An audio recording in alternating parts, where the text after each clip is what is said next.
നമസ്കാരം പ്രിയമുള്ളവരെ. ശ്രീനാദേവി കുഞ്ഞമ്മ എന്ന് പറയുന്ന രാഷ്ട്രീയ നേതാവിനെ വിശകലനം ചെയ്യുമ്പോൾ കേരള രാഷ്ട്രീയത്തിൽ നിലവിലുള്ള ഏതൊരു രാഷ്ട്രീയ പ്രസ്ഥാനത്തിലെയും CPM-ലെ ആകട്ടെ, BJP-യിലാകട്ടെ, കോൺഗ്രസിലാകട്ടെ ഏതൊരു വനിതാ നേതാവിനേക്കാളും കാര്യപ്രാപ്തിയും കഴിവും അറിവും വിവേകവും സംസാരിക്കാനുള്ള കഴിവും കാര്യങ്ങൾ പഠിച്ചവതരിപ്പിക്കുവാനുള്ള പ്രാപ്തിയുമൊക്കെ ഉള്ളൊരു വനിതാ നേതാവാണ് ശ്രീനാദേവി കുഞ്ഞമ്മ എന്ന കാര്യത്തിൽ സംശയമില്ല.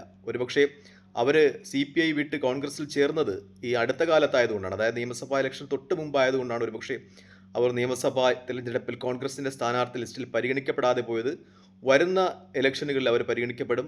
ഒരുപക്ഷെ കോൺഗ്രസിൻ്റെ ഉയർന്ന നേതൃത്വത്തിലേക്ക് അവരെത്തുമെന്ന കാര്യത്തിൽ സംശയമില്ല. അവരുടെ ഒരു ജനപിന്തുണയിലും നമുക്കൊട്ടും സംശയിക്കേണ്ട കാര്യമില്ല. കാരണം പള്ളിക്കൽ എന്ന് പറയുന്ന LDFന് വളരെ പ്രാമുഖ്യമുള്ള ഒരു ജില്ലാ പഞ്ചായത്ത് ഡിവിഷൻ എന്നാണ്. കഴിഞ്ഞ പ്രാവശ്യം അവർ CPയിൽ നിന്ന് മത്സരിച്ച അതേ ഡിവിഷൻ തന്നെയാണ്. വേറെ ഒരു ഉറച്ച സീറ്റ് കോൺഗ്രസ് കൊടുക്കാമെന്ന് പറഞ്ഞിട്ടും ഈ സീറ്റ് തന്നെ തനിക്ക് വേണം എന്ന് പറഞ്ഞ് വാശി പിടിച്ചവർ മത്സരിച്ച് വിജയിച്ചു വന്നത് LDFന് വളരെ പ്രാമുഖ്യമുള്ള CPI സ്ഥാനാർത്ഥിയായി അവർ നേരത്തെ മത്സരിച്ച പള്ളിക്കൽ ഡിവിഷനിലാണെന്ന് പറയുമ്പോൾ തന്നെ അവരുടെ ഒരു ജനപിന്തുണയും നമുക്ക് വ്യക്തമാകുകയാണ്. അതായത് എൻ്റെ ഒരു അഭിപ്രായത്തിൽ കേരള രാഷ്ട്രീയത്തിൽ നിലവിലുള്ള ഏതു വനിതാ നേതാവിനേക്കാളും കാര്യപ്രാപ്തിയുള്ള നേതാവാണ് ശ്രീനാദേവി കുഞ്ഞമ്മ എന്ന കാര്യത്തിൽ സംശയമില്ല.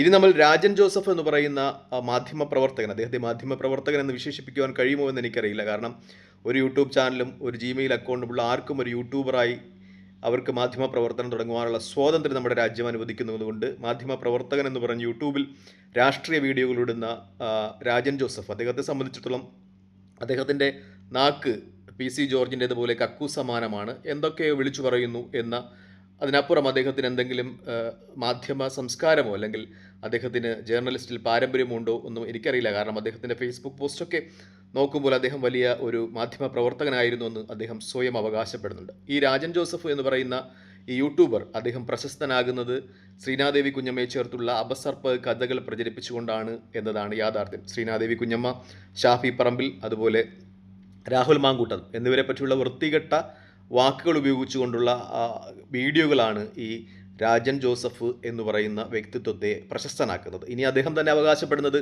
അയാൾ സഖാവാണെന്ന് അവകാശപ്പെടുന്ന അയാൾ തന്നെ ഇളമരം കരീമിനെയും മുഹമ്മദ് റിയാസിനെയും നേരത്തെ പൊതുമരാമത്ത് മന്ത്രിയായ മുഹമ്മദ് റിയാസിനെയും ഒക്കെ ചേർത്ത് വളരെ മോശപ്പെട്ട കുണ്ടൻ പ്രയോഗങ്ങൾ പോലെയുള്ള പ്രയോഗങ്ങൾ നടത്തുന്നു എന്നതാണ് മ്ലേച്ഛകരം. അതായത് ഈ രാഷ്ട്രീയത്തിലും അതുപോലെ ഔദ്യോഗിക ജീവിതത്തിലുമൊക്കെ സഹോദര തുല്യമായ ചില ബന്ധങ്ങളുണ്ടാകാം. ഷാഫി പറമ്പിലും രാഹുൽ മാങ്കൂട്ടത്തിലും തമ്മിലും അതുപോലെ ഇളമരം കരീമും മുഹമ്മദ് റിയാസും തമ്മിലൊക്കെ ഒരുപക്ഷേ പുത്ര തുല്യമായ അല്ലെങ്കിൽ സഹോദര തുല്യമായ ബന്ധങ്ങൾ അത് രാഷ്ട്രീയ പ്രവർത്തനത്തിലുണ്ടാകാം, നമ്മൾ ജോലി ചെയ്യുന്ന സ്ഥലങ്ങളുണ്ടാകാം, ഔദ്യോഗിക രംഗങ്ങളൊക്കെ ഉണ്ടാകാം, അത് മാധ്യമ പ്രവർത്തന രംഗത്തുമൊക്കെ ഉണ്ടാകാം. അങ്ങനെയുള്ള ബന്ധങ്ങളെ പോലും ഈ ദുർവ്യാഖ്യാനം ചെയ്ത് അവർ മറ്റവൻ്റെ കുണ്ടനാണ് എന്നൊക്കെ പറഞ്ഞ് വീഡിയോ ഇടുന്ന തരം താഴ്ന്ന ഒരു മാധ്യമ പ്രവർത്തകരാണ് രാജൻ ജോസഫ് എന്ന കാര്യത്തിൽ സംശയമില്ല. എന്തായാലും ആ രാജൻ ജോസഫ് അറസ്റ്റിലായിരിക്കുന്നു. അത് ശ്രീനാദേവി കുഞ്ഞമ്മയുടെ പരാതിയുടെ മേലിലാണ് എന്ന് മാധ്യമ റിപ്പോർട്ടുകൾ കാണുമ്പോൾ ഇത്തരം അശ്ലീലതകൾ ഇഷ്ടപ്പെടാത്ത നേരെ ചൊവ്വേ രാഷ്ട്രീയം സംസാരിക്കുന്ന ആളുകൾക്ക് അല്പം ആശ്വാസം പകരുന്ന വാർത്തയാണ് എന്ന കാര്യത്തിൽ സംശയമില്ല. എന്തായാലും ശ്രീനാദേവി കുഞ്ഞമ്മയുടെ ഒരു ഫേസ്ബുക്ക് പോസ്റ്റ് അതുമായി ബന്ധപ്പെട്ട് ഇന്ന് കാണുന്നുണ്ട്. ഇന്നലെ രാത്രി 10:30 അടൂർ പോലീസ് സ്റ്റേഷനിൽ എത്തി ഞാൻ ആ മാലിന്യത്തെ കണ്ടു.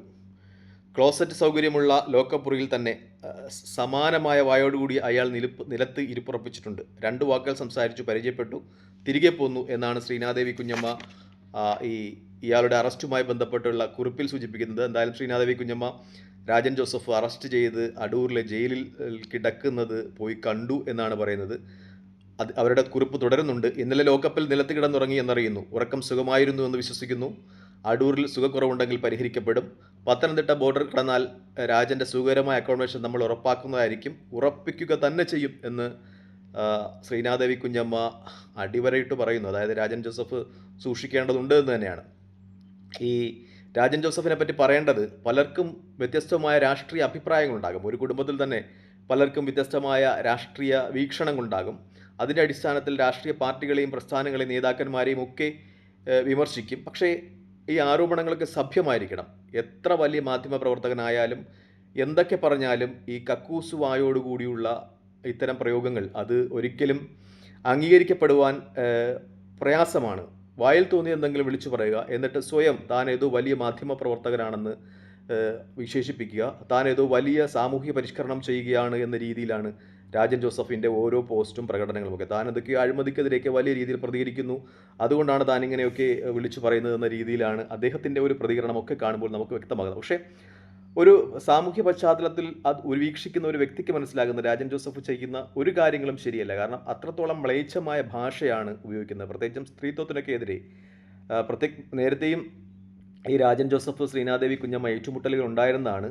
അതിനുശേഷവും ഈ രാജൻ ജോസഫ് അദ്ദേഹത്തിൻ്റെ യൂട്യൂബ് ചാനലുകളിൽ വന്ന് നിന്ന് അദ്ദേഹം പിന്നെ ഒരു തടിച്ച ഒരാൾ കൂടിയുണ്ട്. രണ്ടുപേരും വന്നിരുന്ന് വളരെ മ്ലേച്ഛകരമായ രീതിയിൽ പരാമർശങ്ങൾ തുടരുന്നതാണ് നമ്മൾ കണ്ടത്.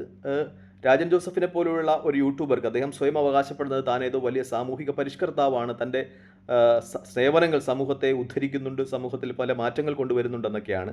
അത് അദ്ദേഹത്തിൻ്റെ മാത്രം വിശ്വാസമാണ്.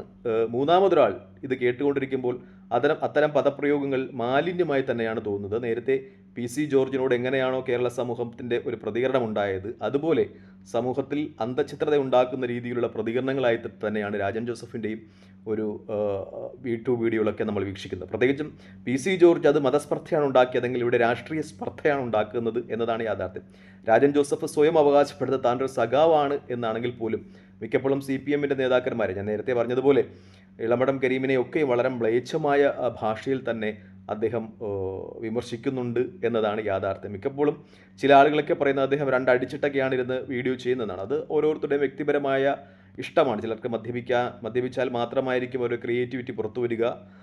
ചിലർക്ക് മദ്യപിക്കാതെ തന്നെ അവർക്ക് പറയാനുള്ളതൊക്കെ പറയുവാൻ കഴിയും. ചിലർക്ക് ആത്മധൈര്യം കൊടുക്കുന്നത് മദ്യമായിരിക്കും. അങ്ങനെയുള്ള ആളുകളെ സംബന്ധിച്ച് ഈ മദ്യത്തിൻ്റെ മേലുള്ള ആത്മധൈര്യം സംഭരിക്കുന്ന ആളുകളെ സംബന്ധിച്ച് അവർ എന്താണ്, എവിടെയാണ്, എപ്പോഴാണ്, ആർക്കെതിരെയാണ് പറയുന്നത് എന്നൊന്നും ഒരു ധാരണയും ഉണ്ടാകില്ല. അവർ പറഞ്ഞു പോകും. അതിനുശേഷമായിരിക്കും അതിൻ്റെയൊക്കെ ഭവിഷ്യത്തുകൾ അനുഭവിക്കേണ്ടി വരിക എന്നതാണ്. അത് കുടുംബത്തിലായാലും മാധ്യമ പ്രവർത്തന രംഗത്തായാലും അതാണ് മദ്യത്തിനുള്ള ഒരു പ്രധാനപ്പെട്ട ദോഷം. അതാണ് എന്താണ് പറയുന്നതെന്നറിയില്ല, ആർക്കെതിരെയാണ് പറയുന്നതെന്നറിയില്ല. അതിൻ്റെയൊക്കെ തിരിച്ചടികൾ വരുന്നത് ഭയാനകമായി പിന്നീടായിരിക്കും എന്നതാണ് യാഥാർത്ഥ്യം. അതുകൊണ്ട് തന്നെ ഈ മദ്യം ഉപയോഗിച്ചുകൊണ്ടുള്ള രാഷ്ട്രീയ അല്ലെങ്കിൽ മാധ്യമ പ്രവർത്തനം ഉപേക്ഷിക്കേണ്ടിയിരിക്കുന്നു എന്ന് തന്നെയാണ് എനിക്ക് അദ്ദേഹത്തോട് എൻ്റെ വീഡിയോ കാണുന്നുണ്ടെങ്കിൽ പറയേണ്ടിയിരിക്കുന്നത്. എന്തായാലും ശ്രീനാദേവി കുഞ്ഞമ്മയെ സംബന്ധിച്ച് അവർ രാഷ്ട്രീയത്തിൽ പ്രതീക്ഷയാണ് എന്ന കാര്യത്തിൽ സംശയമില്ല. ഞാൻ അവരുടെ മിക്ക ഇൻ്റർവ്യൂകളും കാണാൻ ശ്രമിക്കാറുണ്ട്. CPIയിൽ നിന്ന് അവർ കോൺഗ്രസ്സിലെത്തിയപ്പോൾ സ്വാഭാവികമായ ഒരു മാറ്റം എന്നാണ് ഞാൻ പ്രതീക്ഷിച്ചത്. കാരണം അവിടെയുള്ള CP നേതാക്കന്മാരുമായിട്ടുള്ള ചില ആഭ്യന്തര പ്രശ്നങ്ങളുടെ പേരിലുണ്ടായ ഒരു രാഷ്ട്രീയ കൂടുമാറ്റം എന്നാണ് ഞാൻ വിചാരിച്ചത്. പക്ഷേ വ്യക്തമായ രാഷ്ട്രീയ വീക്ഷണങ്ങളുള്ള, തൻ്റെ സേവനം കൊണ്ട് രാഷ്ട്രത്തിന് സേവനം ചെയ്യണമെന്ന് ആഗ്രഹിക്കുന്ന വ്യക്തിത്വമാണ് ശ്രീനാദേവി കുഞ്ഞമ്മ എന്നാണ് പിന്നീടുള്ള അവരുടെ അഭിമുഖങ്ങളിൽ നിന്ന് മനസ്സിലായത്. വളരെ എഡ്യൂക്കേറ്റഡ് ആയ ഒരു MTech ബിരുദധാരി എന്നാണ് എനിക്ക് മനസ്സിലാകുന്നത്. IAS ഒക്കെ ട്രൈ ചെയ്തു, പക്ഷേ ലഭിച്ചിട്ടില്ല എന്നാണ് എനിക്ക് തോന്നുന്നത്, ഞാൻ വായിച്ചിട്ടുള്ളത്. അങ്ങനെയാണെങ്കിൽ അവരുടെ IAS നഷ്ടം അത് രാജ്യത്തിനും കോൺഗ്രസ് എന്ന പ്രസ്ഥാനത്തിനും നേട്ടമാകും എന്ന കാര്യത്തിൽ സംശയമില്ല. കാരണം വ്യക്തമായി രാഷ്ട്രീയം വിവക്ഷിക്കാൻ കഴിയുന്ന, വിശകലനം ചെയ്യാൻ കഴിയുന്ന അവരുടെ ഒരു സാന്നിധ്യം കോൺഗ്രസ് പ്രസ്ഥാനത്തെ നേട്ടങ്ങളിലേക്ക് നയിക്കുമെന്ന കാര്യത്തിൽ സംശയമില്ല. തൽക്കാലം ഈ വീഡിയോ വാങ്ങിയാണ്. മറ്റൊരു വീഡിയോ കാണുന്നവരെ നന്ദി, നമസ്കാരം, ജയ് ഹിന്ദ്.